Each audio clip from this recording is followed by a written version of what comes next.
Marlborough, New York. That's Marlboro to you.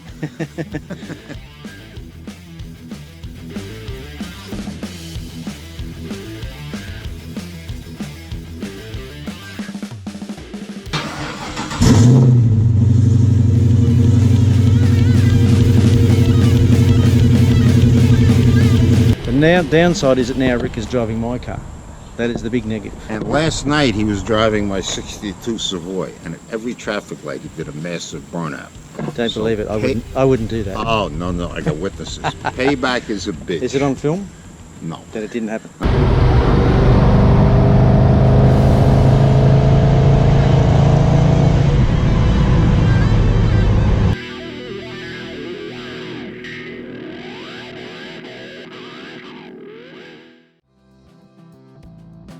Now, so we're just checking to see if we've got spark at the plug before we commit. Now, so we need ignition in the run position first. Yeah, battery on, yep. Okay, it's in, that's run position. Gave you a spark. I can't see the plug sparking though. Oh yes it is. Yep. Yep. The plug's sparking. Okay. Alright, so I don't want it to crank. So take one of the leads off the relay. Just the neutral rate, this one? Yep. Actually anyone, you said I can take that one. Yep. Alright, so now it won't crank. Alright, so when? Yeah, okay. So we're checking to see if it's going to crank on in the... Oh, it's ready? I haven't got it on yet. Yep. Right, crank. Yep. Oop. You're doing this this time. I don't even need it to go to Earth. I just watch you jump. Yeah, exactly. Every time it fires. You jump. Oh, yeah. That's all we need to do, wasn't it? Right, yep. Yeah, so we've got... So that little test we've done then proves that we have spark when the car's in the run position, which is the first click on the key when you're normally driving down the road, and it also has spark when you're cranking it. So when you've got the key right round, you know that when the engine's cranking, you've got spark. So if you've got those two things working, you know that when we go to start the car, we're going to have spark. So that was exciting, that was pretty easy. So I don't need to really check anything else, is there, as far as we've got spark? I think that's... No, just the timing side of things now, so... Oh, that's right, yeah. Yep. So now I'm jumping the gun here again, aren't I? Yeah. So... To correctly line it up, you want it at top dead centre, and the groove at the top of the gear wants to be facing up and down. Yep, long ways with the car. Long ways with the But, so I think I can just touch the terminal with a screwdriver. Yep. And get it, unless it's on exhaust stroke. Well, it doesn't matter. 180 degrees around all the way with this component. We want it on a compression stroke. Well, it doesn't matter. Oh, I see what you're saying, right, yeah, okay.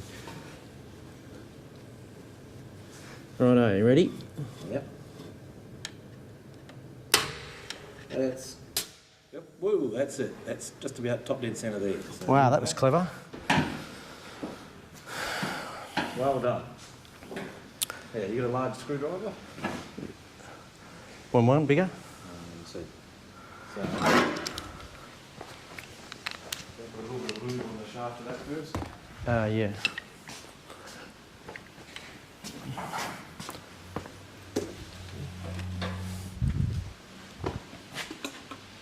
That sounded like that was coming out the compression there. It was on compression, Yeah. 100%. So that's where we want to be. Yep, I think we'd bang on actually. That's almost spot on top dead centre, it's only a couple of degrees before. On the oil and the gear itself.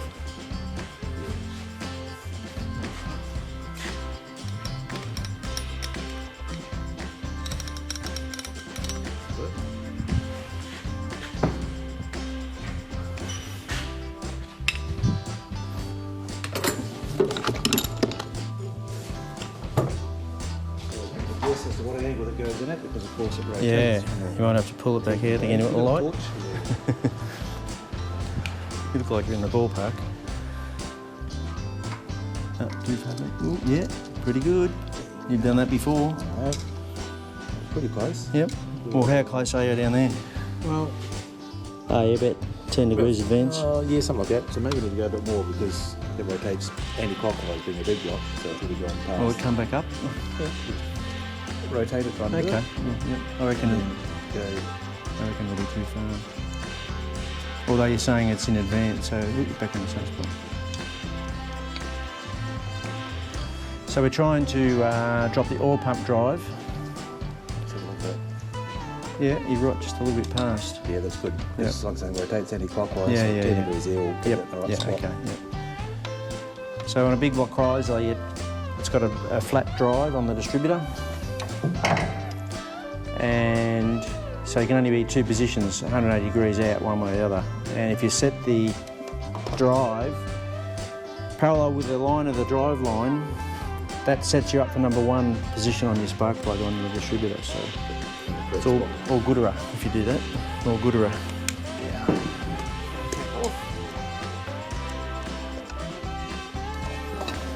Number one should be down close to the alternator. Has it got one on that? It doesn't, but that's the normal factory setup. So, put the drive facing underneath. So you saw with number one. This one here. So Yep. So next. Wait a minute. Where's the screwdriver for the carburetor? Do we need a small one to bring up the idle speed? Because I think it's going to be idling. Well, I have brought it up.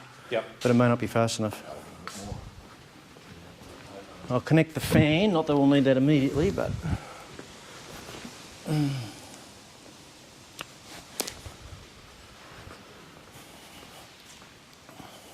it's pretty much on maximum idle speed. Well, yeah, I already sped up a bit, so I don't have it going too hard. Well, you don't have to idle just yet, do you? No, but I already have actually brought it up from idle, from where it was.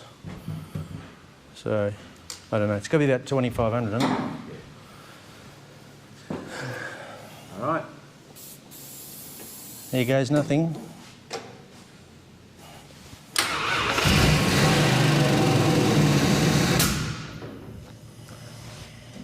Leaned out. Why didn't that keep running? It's got fuel in the carburetor. Timing? No. Fine, very well, so it should.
Okay, that was fun, exciting, scary, all the above.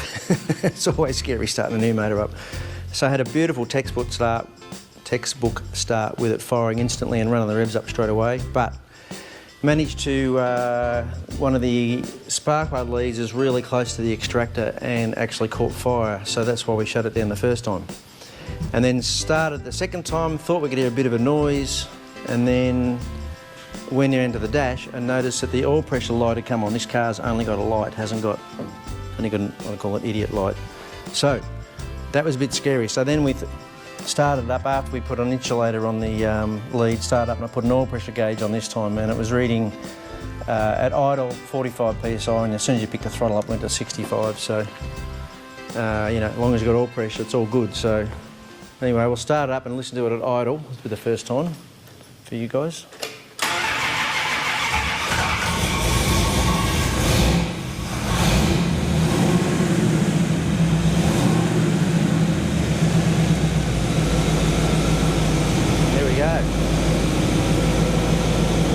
She's alive.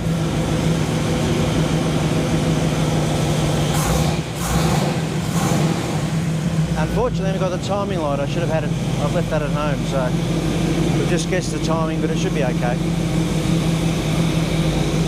It's sounding pretty beefy at the back, but I've got no, haven't got full tailpipes and resonators on it, so it's pretty loud at the moment. Sounds pretty good actually, and it's pretty loud. So, all in all, successful. I think now it's just a matter of, I've got an oil leak at the front, the transmission line is leaking. I'm going to have to put some Teflon on that.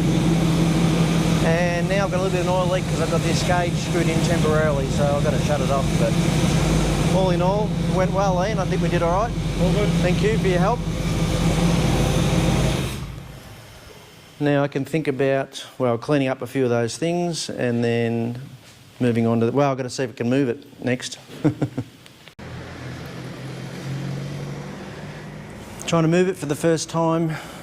I've owned it 7 years. I've got no idea how long it's been off the road for, but I'd say it's a fair while.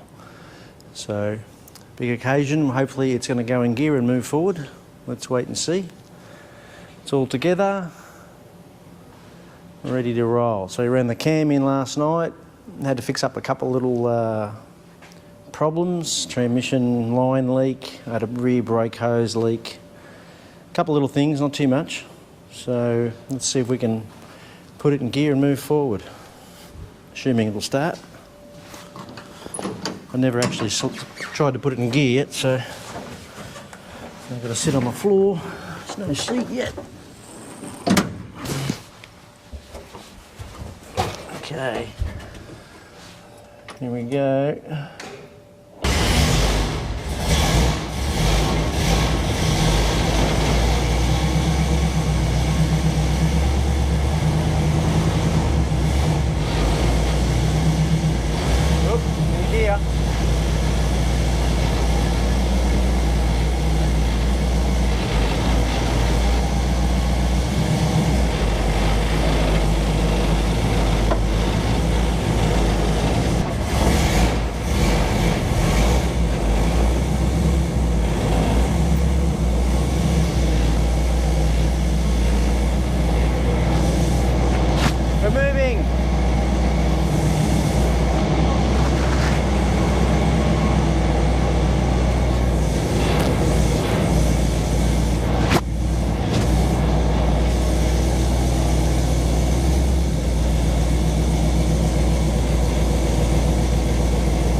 There we go. Turned it around on its own power. Amazing. It's a good feeling to actually be moving and driving. And not only that, the first time to be able to look at it not stuck on the hoist the same way it's been for months. So I'm out on the road. So I'm going to take it for a spin up the road in a minute. I think I might put a temporary seat in so I can have something to sit on, and we'll see what happens then.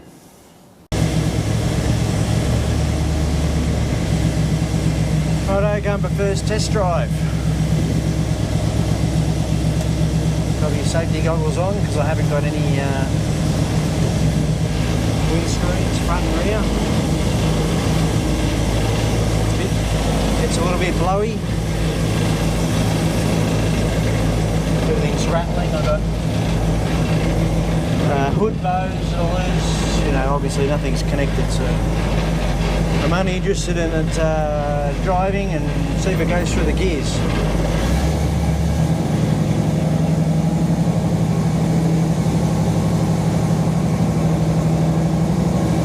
Oh, it's a good start, going through the first 3 gears already.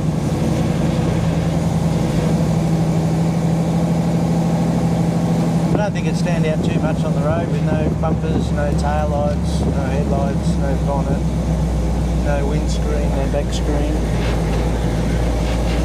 We're only going around the block. I'm sitting on a temporary seat that I always use when I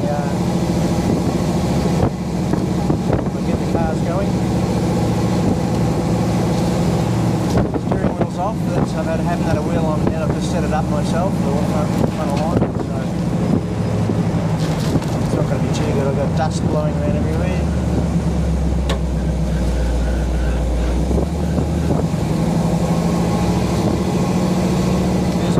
Needs some adjustment.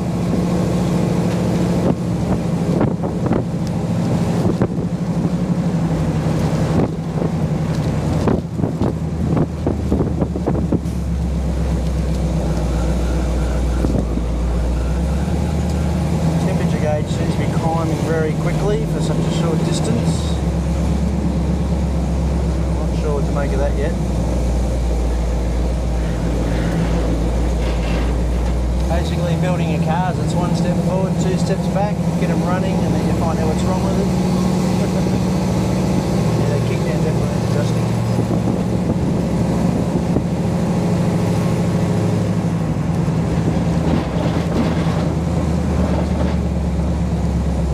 Everything's rattling, of course, and I've got no tailpipe, so it resonates like crazy inside the car. But that's nothing to just worrying about working at the moment.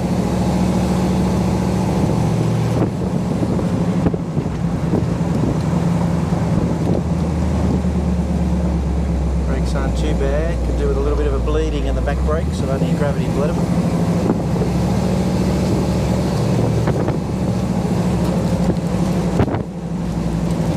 Okay, well, that's a good start. Now we'll try adjusting the kickdown and then go for another drive.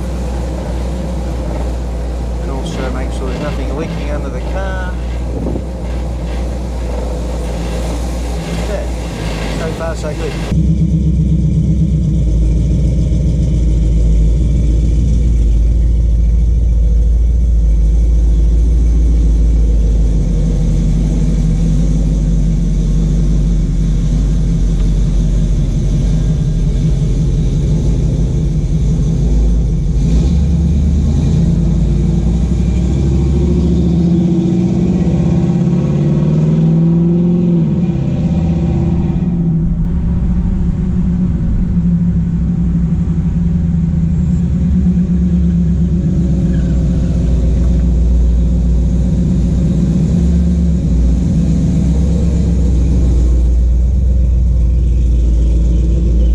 Everything about bodywork is about reflection. And what I mean by that is when you look down the side of the car and if you can see that there's any distortion, rippling, also body lines, super critical. I hate body lines that aren't straight, so I always use tape and run tape right down the masking line, right on the swage line you're looking for, and then sand up to it and make sure you're getting that sharp body line nice and straight. You can tell as you rub the guide coat off. So this is a super long quarter panel to work on. It had a crease through the middle here. It was just, didn't even push the dent out, it was just all filler. That was the main repair. Apart from the bottom of the quarters, both sides were full of filler and FOMO filler. It was really bad. But apart from that, the rest of the car's original paint and the dents are on it, had never been repaired before, which is good because you know what you're getting. So in this case, I had to repair and shrink the big crease that was down there. And now it's about getting it all flat over a long distance. But also it makes this particularly hard is the scallop in the quarter panel. So that little scallop line is larger at the front and then slowly decreases down to next to nothing at the back. Super hard to get really perfect. I'm going to try as hard as I can. I am super critical on things like that. You know, a lot of people don't even know how to look for, you know, body lines, but if you do know, all it does is drive you mad because you're aiming for perfection all the time, and it's very hard to get. So I've done all my filler work, and now this is the first build up a high build primer. So this has got 3 coats high build primer up. So I'm using my trusty sander. I'm using a particularly long one just because of the flatness of the quarter panel and the length of the quarter panel. And I'll kind of knock that down. Even if I get it 80% or 70% with this one, then I'll finish off with a regular speed file. But it'll basically pick up anything that's particularly out. And then I've got to sweep it down into this radius down here and try and get this body line right. So there's no easy way to do this. This is physical. And basically you just got to go back to back, corner it diagonally, and just work your way down until it's all even and all the guide coat is gone. So this is probably the 2 quarter panels are probably the hardest part of the whole car as far as getting the body nice. Mainly because the rest of the car is straight, but also because they're so long. And I can already tell that it's really sanding up quite well. But I did put quite a bit of time into the filler work. It has got a thin smear of filler.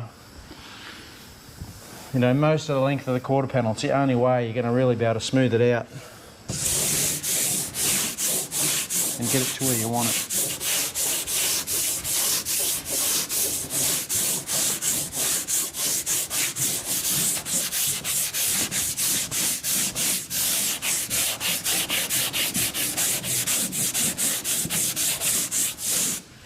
So I'll keep sanding. The other thing you've got to do quite often is clear out the sandpaper. Always seems to get a bit of a build-up. Whack it with a steel ruler. That takes out the build-up. It builds up in a couple of spots. So anyway, so I'll keep sanding and I'll show you as I go. So I've been chipping away at the Fury in between jobs. Just getting onto the bodywork, which is a nice change from doing all the mechanical work. Show you what I've been up to here on the Fury bonnet, which I've now actually finished, and it's in high fill, ready for its final rub down for paint. I've still got to paint the underside of the bonnet. But a couple of things I had to do. This bonnet came off a locally delivered, what they call in Australia a Dodge Phoenix, but actually is a Fury 1 in America. They sell them here as a Dodge, so the bonnet on the original, the Sport Fury bonnet, was actually rusted out right across the nose, and some of the frame was pretty bad. So I bought a new bonnet for it when I first got the car about 7 years ago, and it was an Australian delivered Dodge bonnet, which obviously, as I said, the same thing, but the only issue is they had the lettering across the nose of the bonnet had Dodge written at just the small lettering there saying Dodge. So that was one hurdle I had to get, because it's really quite hard to get all these holes in exactly the right place. If you look at them, they're all sort of up and down depending on the shape of the letter. So the studs aren't all in the same place. So I was very worried about getting them nice and straight, because if you don't get them right, they look terrible. So what I actually did was I cut the nose of the bonnet, the outer skin off the bonnet right end to end off the original bonnet, and then I taped it to the face of this bonnet once I'd done all the repairs. And then I used that as a template and drilled through it, so that got over that problem. And the other problem we had was the cornering, the light package in the hood, which was we never had them here in Australia, but obviously was an option in America. So I had to butt weld in. I had to cut these out of the original bonnet, and I inserted and butt weld those, buffed them up, and then had to insert those. So now it's got them. So the bonnet is basically finished on the outside. As I said, just needs a rub down, then I've got to prepare the underside and paint that. And I've also been working away on the bodywork on the car as well. So I've actually got this door and this quarter panel. The quarter panel's halfway through, the door is finished. So I've got to rework the quarter panel. The door is ready for final paint. This needs to be speed file one more time and make sure I get all the ripples out of it. This is quite a difficult body, as I've said before, to do because of that scallop that you can see it goes from a fairly heavy scallop down to almost nothing at the back. So quite challenging to get that right. Also, this quarter panel is finalised as well. So I can't stress enough, I'm not sure if I've said it before in my other videos, but when I'm building cars, and I've done a lot of cars over the years, it's really easy, and I see people happening to all the time where they get lost. They have the car in a million pieces and they just can't see their way past finishing the restoration. So I always maintain the key to building cars is not to look at the whole picture and break it into certain blocks. So this particular car, you've seen the videos, but when I started was just concentrating getting the fabrication done. So all the rust, get the rust taken out. So I had the lower quarters, the boot floor, bottom of the front guards, around the back window, get all those points finished to a high fill stage, at least the first stage of high fill. And that's kind of like one block. So when you finish each piece, it's kind of a reward. You go, oh, that's good, that's done, and then look at the next one. So then once I did the fabrication, I thought, right, I'll get into doing the mechanicals, and I just concentrated on the motor, transmission, and then obviously suspension, and you do those sort of one area at a time. And now, the same with the bodywork. So I literally just started on the worst quarter, which was the other side, got that into high fill, then I went on this front door because it was damaged. It had a crease right through the middle of the door here. Thanks to the shippers who shipped the car from the US, I had a very nasty repair in the middle of that door to fix. And then this quarter panel had a little bit of distortion from the rust repairs, but basically it was pretty straight, so that wasn't as big a job. Anyway, we're still going forward, and I'll keep going. Oh, the Maggies are back. You want some biscuits? And you got to talk if you want pickies. You going to talk or not?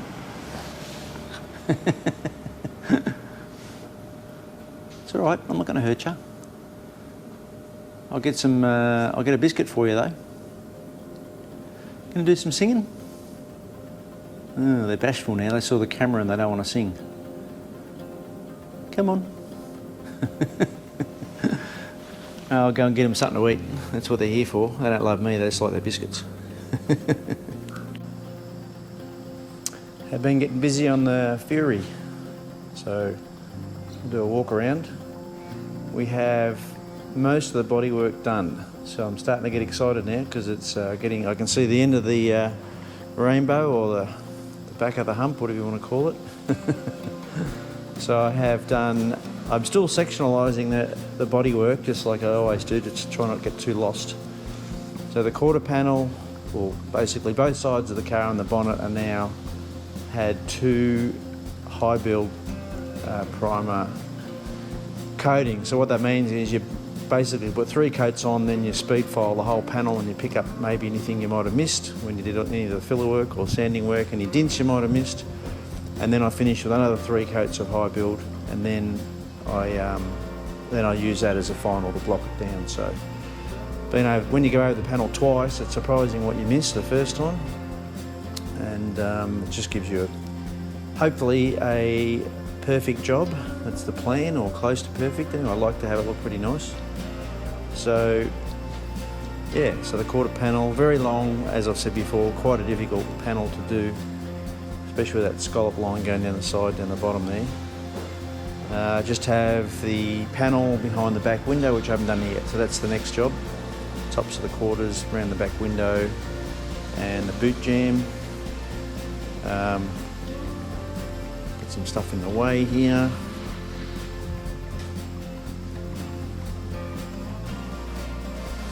Very hard to tell what you're looking at in this sort of finish. You can't tell how good the body is. You can only go by as I've been working it.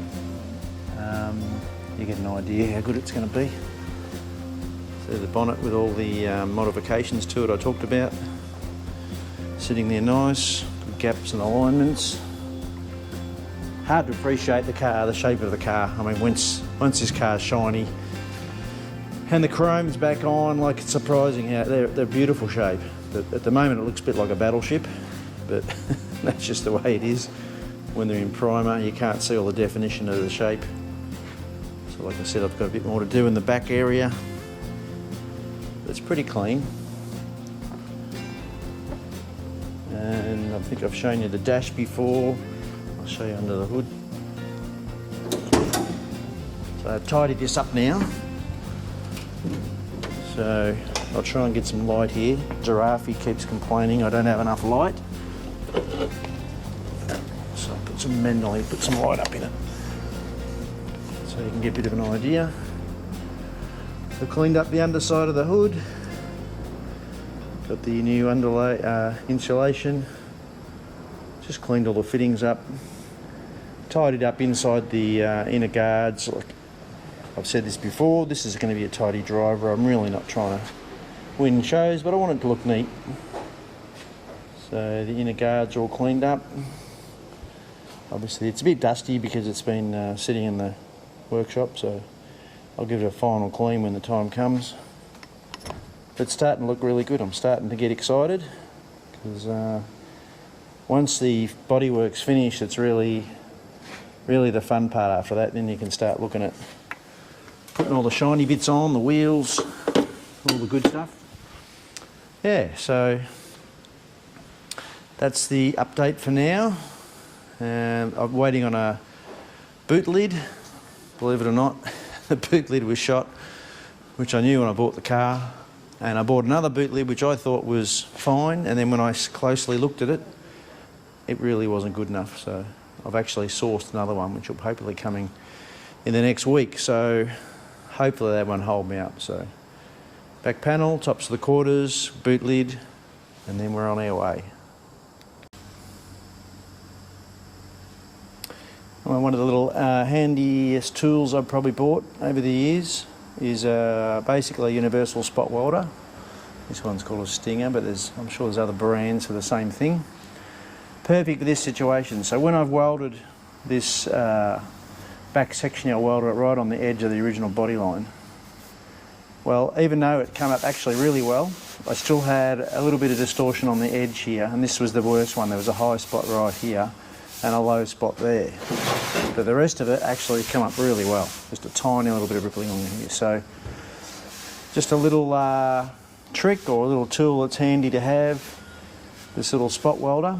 So what it does is, if you look at the head of the spot welder here, it's got it on it, and you can put these little pins in. You insert that in the end like that, and then you just press against the panel. It's good for light bodywork, nothing too heavy. And this is low, and there's no access underneath. Underneath the panel's blind. There's a big box underneath this, so it's very hard to get into. So I can weld these. You just basically push down on that, and it spot welds itself to the body. And then you can use the slide hammer on the end of that. It just attaches to the pin, and you can pull the dents. So it's good for lifting up a low spot like that.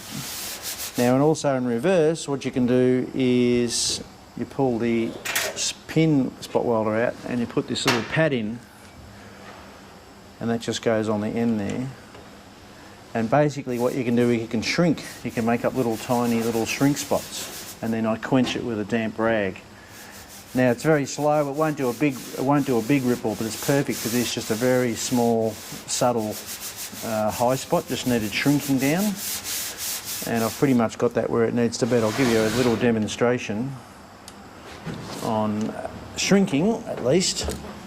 So basically, I've located the high spot, and I just sit that on there and hit the trigger. Makes a noise. You can see the little hot spot there, and I basically just quench that with a rag, a damp rag, and very minimal damage to the panel, and perfect for pulling down a high spot. It all comes down to your hands in after that, feeling it. It's feeling pretty good. I've already got that pretty close. Like I said, this is for low spots, and your pin, you just slide the hammer on there and lift it. So anyway, so that's probably the nastiest part of the back panel. I've got that feeling pretty good. So it'll take a little smear of filler probably just across the top there to make it exactly how I want it. Yeah, so anyway, there's a little trick